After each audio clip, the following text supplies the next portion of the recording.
નમસ્કાર મિત્રો, વડીલો, મુરબ્બીશ્રીઓ, ભાનુભાઈ રાઠવા, શ્રીમતી શાંતાબેન હરિભાઈ ગજીરા ચેરિટેબલ ટ્રસ્ટ વાત્સલ્યધામ વતી આજે મારે મુરબ્બી શ્રી રૂપાલા સાહેબ વિશે બે શબ્દ કહેવા છે.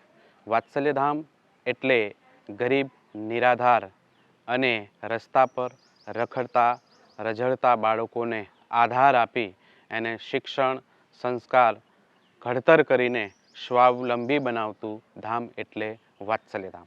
વાત્સલ્યધામમાં આવનારું બાળક એને ન તો કોઈ ધર્મ જોવામાં આવતો, ન તો કોઈ જ્ઞાતિ જોવામાં આવતી, એને માત્ર ને માત્ર એક માનવ ધર્મ સમજીને એને વાત્સલ્યધામ પરિવારની અંદર એ સભ્ય બને છે. વાત્સલ્યધામ પરિવારની અંદર એને અપનાવવામાં આવે છે.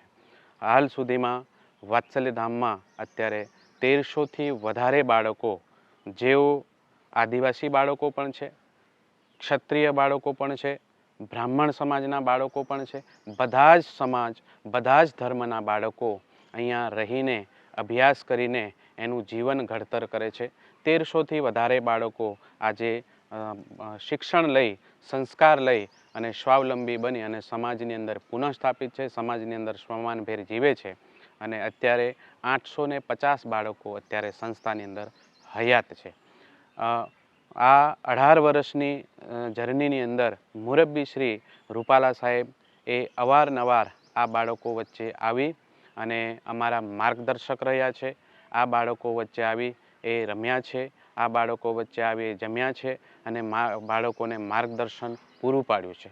આવો સર્વ સમાજ માટે હિતેચ્છુ માણસ કોઈ દિવસ કોઈ પણ સમાજ માટે એને પૂર્વગ્રહ હોય, કોઈ પણ સમાજ માટે એને ખરાબ લાગણીઓ એ શક્ય નથી. એટલે ખાસ કરીને અત્યારના હાલના સમયની અંદર 4-5 દિવસથી મીડિયાની અંદર અને ખાસ કરીને જે રૂપાલા સાહેબ માટે જે નકારાત્મક માહોલ જે ઊભો કરવામાં આવ્યો છે, તો એના માટે ખાસ સર્વ સમાજને, સર્વ જ્ઞાતિને, સર્વ ધર્મના લોકોને એક અપીલ છે કે આપણે રાષ્ટ્રહિત માટે, દેશહિત માટે આ બધી જ વસ્તુને ભૂલીને એક થઈને આપણે કાર્ય કરવું જોઈએ, એક થઈને આપણે એમને સાથ સહકાર આપવો જોઈએ.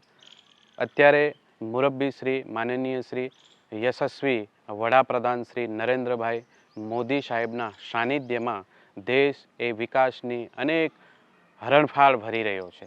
દેશે દુનિયાની અંદર એક નવી ઓળખ ઊભી કરી છે, જેથી આપણા સૌની ફરજ બને કે નરેન્દ્ર મોદી સાહેબને આપણે ભવ્યથી ભવ્ય વિજય અપાવીએ.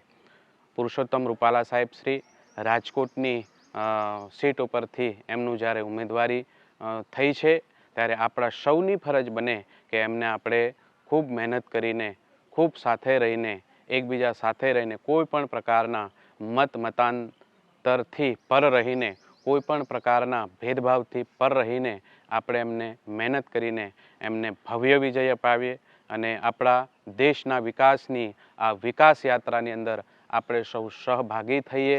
એ જ આપણો સાચો ધર્મ છે, એ જ આપણી સાચી દેશની સેવા છે. ભારત માતા કી જય. વંદે માતરમ.